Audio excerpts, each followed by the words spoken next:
نحمده ونصلي ونسلم على رسوله الكريم أما بعد فأعوذ بالله من الشيطان الرجيم بسم الله الرحمن الرحيم قال الله تبارك وتعالى في كلامه المجيد والفرقان الحميد قل هل يستوي الذين يعلمون والذين لا يعلمون وقال تبارك وتعالى في موضع آخر يرفع الله الذين آمنوا منكم والذين أوتوا العلم درجات صدق الله العلي العظيم وبلغنا رسوله النبي الكريم ونحن على ذلك لمن الشاهدين والشاكرين والحمد لله رب العالمين. درود پاک پڑھ لیجیے. اللہم صلی علی سیدنا مولانا محمد وعلی آل سیدنا مولانا محمد وبارک وسلم وصلی علیہ. صلاۃ و سلام علیک یا سیدی یا رسول اللہ وعلی آلک و صحابک یا حبیب اللہ. رب ذوالجلال کا ارشاد ہے کہ آپ فرمائیں کہ برابر نہیں ہو سکتے وہ لوگ جو علم والے ہیں اور جو بے علم ہوتے ہیں. اور دوسری جگہ ارشاد فرمایا کہ اللہ تعالیٰ بلند فرماتا ہے ان لوگوں کے درجات جو ایمان لائے اور جن کو علم دیا گیا. قرآن حکیم میں اور بھی بہت ساری آیتیں ہیں، متعدد مقامات ہیں جہاں اللہ تبارک و تعالی نے علم کی فضیلت اور علم والوں کی شان و شوکت کو بیان فرمایا ہے. اور اس سلسلے میں حضور نبی کریم رؤوف الرحیم علیہ افضل الصلاۃ و تسلیم کی احادیث مبارکہ بھی بکثرت موجود. اللہ کے محبوب صلی اللہ علیہ وسلم نے علم کے فضائل میں اور اہل علم کی شان کے بارے میں جو کچھ ارشاد فرمایا ہے اس کا تصور نہ اس سے پہلے کبھی ہمیں ملتا ہے اور نہ آپ کے بعد کوئی اور علم اور اہل علم کے مقام و مرتبے کو اتنی بلندی پر لے کر پہنچا ہے. آپ نے علم اور اہل علم کا جو اصل مرتبہ ہے، جو حقیقی شان ہے، اس کو متعارف کرایا. اور چونکہ یہ دنیا اور آخرت دونوں کے تناظر میں ہے اور عند الناس اور عند اللہ دونوں حوالوں سے ہے، اس لیے کوئی اور اتنی جامع بات اور اتنی مفصل بات نہیں کر سکتا. آپ نے ارشاد فرمایا کہ صحابہ سے پوچھا اتدرون، یا میرے صحابہ یہ بتاؤ کہ تم جانتے ہو من اجود جودا، کہ سب سے زیادہ سخی کون ہے، سب سے بڑا سخی کون ہے؟ تو صحابہ کرام نے عرض کی اللہ و رسولہ عالم، اللہ اور اس کے رسول ہی زیادہ جانتے ہیں. تو آپ نے فرمایا کہ سب سے بڑا سخی اللہ تبارک و تعالی، اللہ اجود جودا، اللہ سے بڑھ کر کوئی سخی نہیں. پھر ارشاد فرمایا ثم انا اجود بنی آدم، اور پھر اس کے بعد سارے بنی آدم میں سب سے بڑا سخی ہوں. اللہ نے مجھے سب سے زیادہ سخاوت عطا فرمائی ہے، اجود بنی آدم. اور پھر ارشاد فرمایا ثم من بعدی رجل من بعدی علم علما فنشرہ، فرمایا اس کے بعد وہ شخص سب سے بڑا سخی ہے جس نے علم حاصل کیا پھر اس کو پھیلایا، پر نشرہ، پھر اس نے اس علم کو پھیلایا اور لوگوں میں پہنچایا، تو وہ سب سے بڑا سخی ہے۔ اور فرمایا یاتی یوم القیامت وحدہ امیراً وحدہ، وہ قیامت کے دن اس شان سے آئے گا کہ اکیلا امیر ہوگا، وہ دنیا کا امیر بن کر آئے گا، یعنی قائد، رہبر اور رہنما بن کر آئے گا۔ علم والے لوگ جو علم کی خدمت کرتے ہیں دنیا میں، ان کو چاہے لوگوں نے جانا ہو یا نہ جانا ہو، اور ان کو اپنا امیر اور رہبر اور رہنما سمجھا ہو یا نہ سمجھا ہو، مگر اللہ کے محبوب صلی اللہ علیہ وسلم کا فرمان ہے کہ قیامت میں اللہ انہیں امیر بنا کر اٹھائے گا۔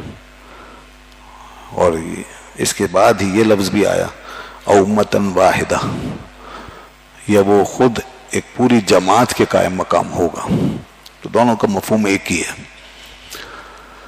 تو یہ علم والوں کی شان کو بیان فرمایا۔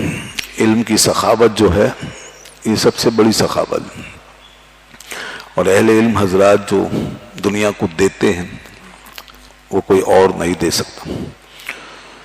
یہ حدیث تو مشکاۃ شریف میں آئی، اور دوسری حدیث جس میں رسول اللہ صلی اللہ علیہ وسلم نے کچھ اور ارشاد فرمایا اسی حوالے سے کہ علم کی سخاوت جب ہوتی ہے تو اس کی کیا شان ہے، اور وہ بخاری و مسلم میں موجود ہے۔ تو آپ نے ارشاد فرمایا کہ لا حسد الا فی اثنتین، کہ رشک، یہاں حسد کا لفظ بمعنی رشک ہے، فرمایا رشک کرنا جائز نہیں ہے مگر دو آدمیوں کے بارے میں، دو آدمیوں کے بارے میں رشک کرو۔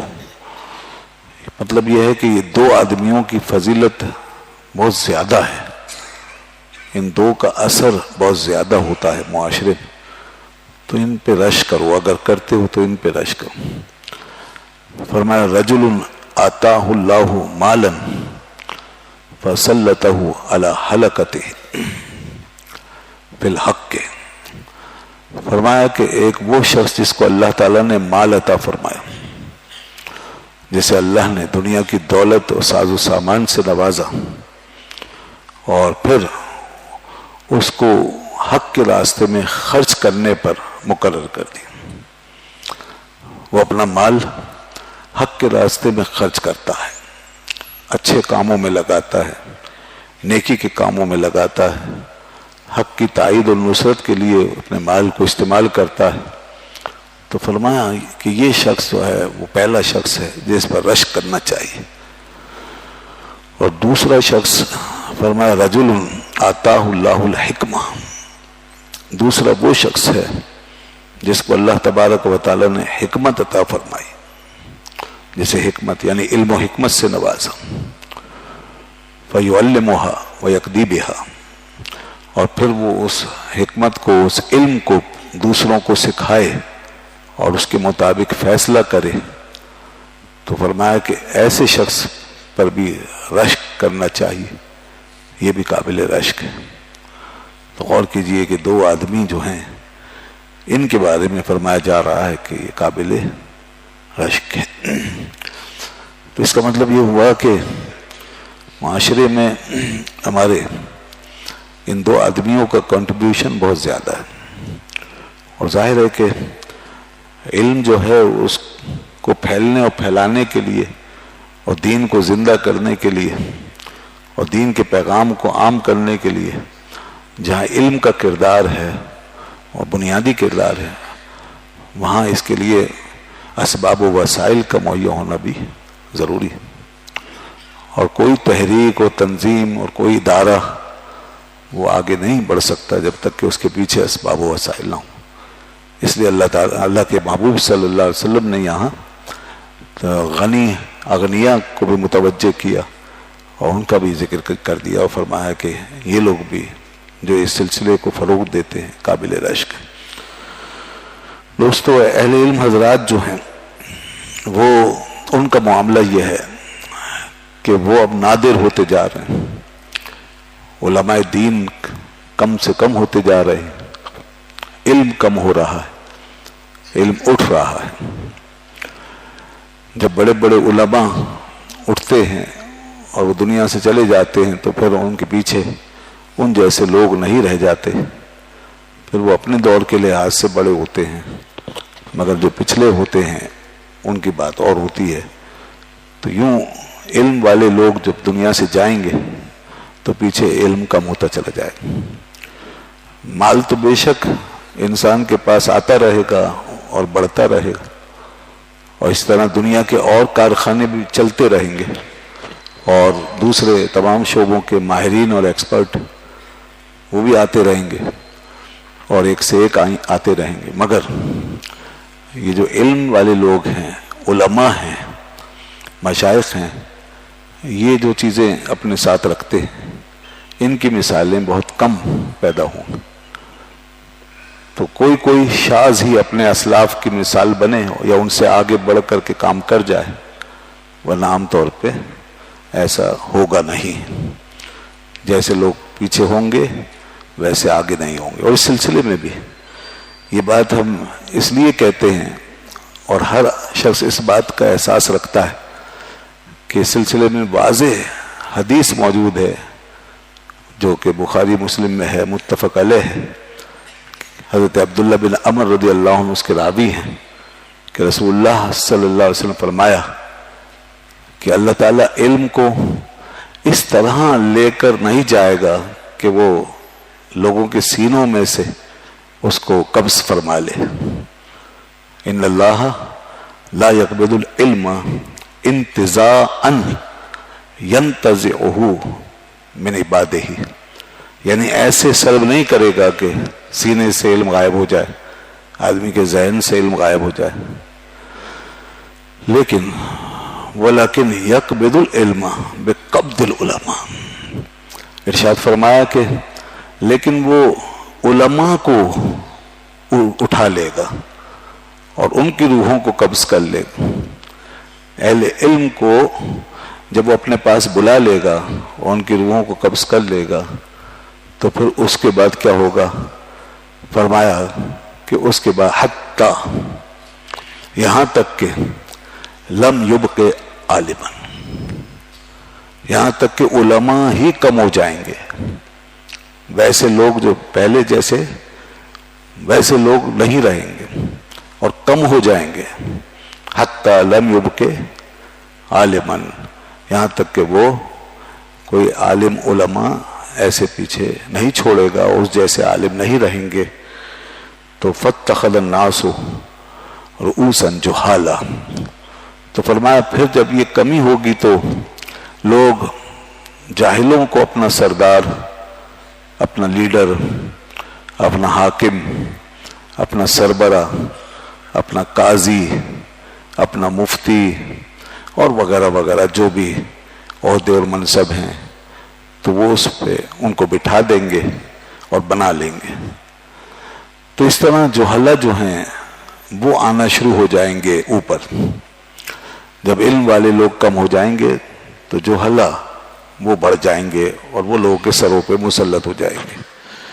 اور پھر آگے ارشاد فرمایا فَسُئِلُوا فَأَفْتَوْا بِغَيْرِ عِلْمٍ، تو پھر ان سے لوگ جب سوال کریں گے اور مسئلے پوچھیں گے تو وہ بغیر علم کے لوگوں کو فتویٰ دیں گے، بغیر علم کے لوگوں کو جواب دیں گے، غلط رہنمائی کریں گے۔ تو فرمایا فَضَلُّوا وَأَضَلُّوا، جس کا نتیجہ یہ ہوگا کہ وہ خود بھی گمراہ ہوں گے اور دوسروں کو بھی گمراہ کریں گے۔ تو یہ ہے وہ سلسلہ آج ہم اس حدیث کے مطابق ہوتا ہوا دیکھ رہے ہیں۔ اب ہم دیکھتے ہیں کہ جو بڑے بڑے اہل علم حضرات ہیں وہ ایک کے بعد ایک جا رہے ہیں۔ ابھی انہی دنوں میں آج کل بھی ہی دو بڑے عالم، جید عالم، معروف علماء، ایک بھرپور خدمت انجام دے کر جانے والے علماء ہم سے رخصت ہو گئے، جنہوں نے اپنی زندگیاں لگائیں، بہترین طریقے سے علم حاصل کیا اور اب وہ اللہ کو پیارے ہو گئے اور اللہ کے بارگاہ میں حاضر ہو گئے، ہم سے جدا ہو گئے۔ ایک تو حضرت علامہ جمیل العلماء، استاذ العلماء، شیخ الحدیث مفتی جمیل احمد نعیمی صاحب، نعیمی ضیائی رحمۃ اللہ علیہ. تو ابھی بدھ کو 2-3 دن پہلے ان کا انتقال ہو گیا. کچھ علیل تھے، پچھلے دنوں علیل رہے، اسپتال میں داخل رہے اور بالآخر جاں بر نہ ہو سکے. دوسرے ابھی گزشتہ شب ہی پوری دنیا میں معروف نام مشہور لیڈر، رہنما، مسلمانوں کی اکثریت کی رہنمائی کرنے والے، پاکستان کے ایک عظیم عالم بھی، محدث بھی، شیخ الحدیث بھی اور استاذ بھی، اپنے وقت کے معلم بھی، جناب حضرت علامہ مولانا خادم حسین رضوی صاحب رحمۃ اللہ علیہ، وہ بھی اس دار فانی سے کوچ کر گئے.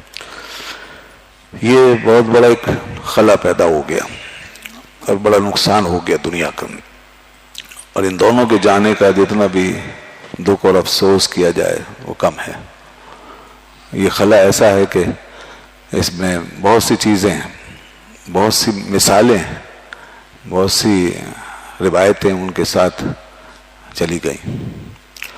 حضرت مولانا جمیل احمد نعیمی صاحب رحمہ اللہ مسند تدریس کی زینت رہے، ساری زندگی کام کیا.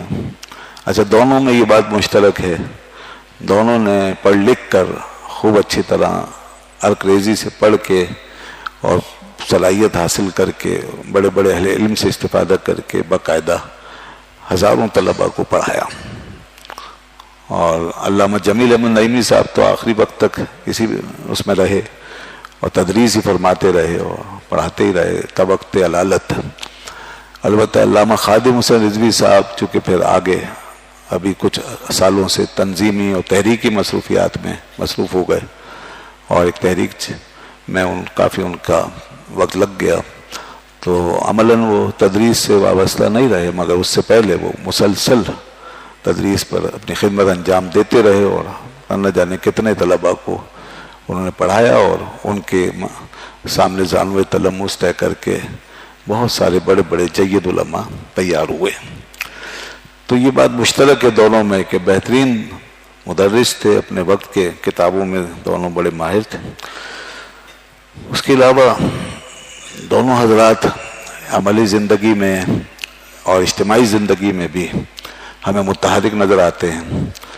علامہ جمیل احمد نعیمی صاحب نے تو تدریس کے زمانے میں بھی باہر کی ایکٹیویٹیز جاری رکھی اور انہوں نے بہت سی تحریکوں میں حصہ لیا، اور خاص طور پہ قائد ملت اسلامیہ علامہ شاہ احمد نورانی صاحب رحمہ اللہ کے ساتھ انہوں نے ان کی رفاقت و معیت میں جب تک کہ وہ یہاں دنیا میں موجود رہے اس وقت تک ساتھ نبھایا.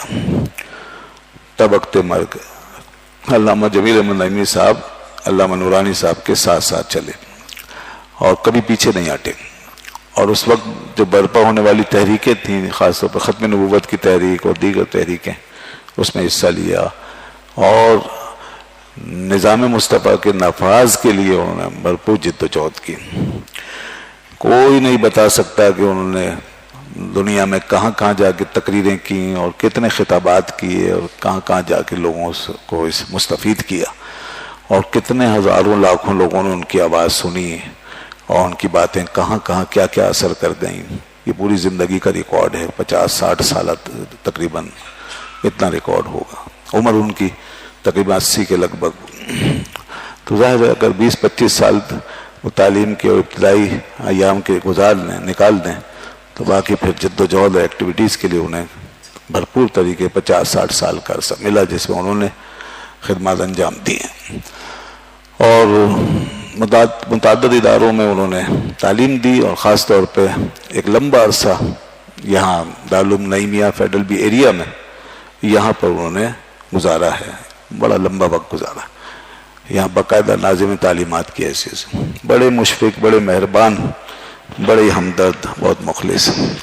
یعنی علم کے ساتھ جیسے شخصیت ہوتی ہے نا، تو وہ شخصیت کے بھی حامل تھے.